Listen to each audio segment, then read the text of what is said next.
បហើបណ្ដោយទៅតាមដំណើរក្រុមយ៉ាងនៅមិនប្រសើរមានតែដើរផ្លូវរៀងខ្លួនចោតើបងគួរធ្វើយ៉ាងម៉េចទើបកិនផុតពី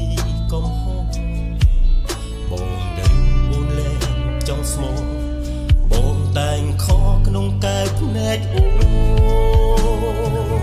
ជ្រើសយកការចាក់ចេញចង់បងពេញបំណងលុបចោលក្រុមយ៉ាធ្លាប់មានរួមគ្នាកន្លង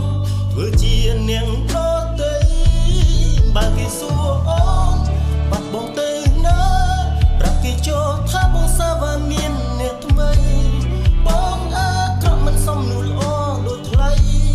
គេឈប់សង្ស័យដេញដល់ទៀតហើយនៅពេលគ្មានបងអូនឡើងថយថ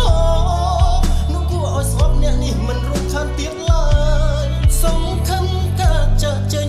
បងអាចធ្វើឲ្យអូនរីករាយនឹងមានអារម្មណ៍ល្អវិញ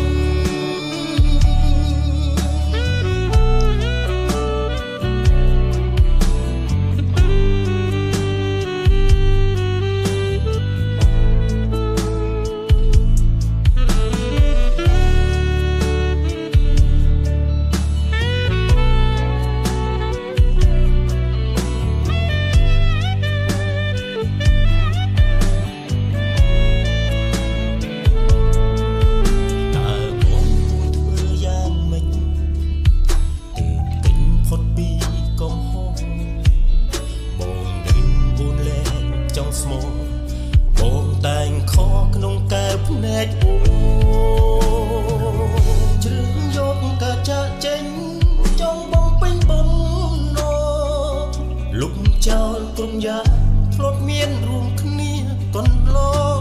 ធ្វើជានាងដ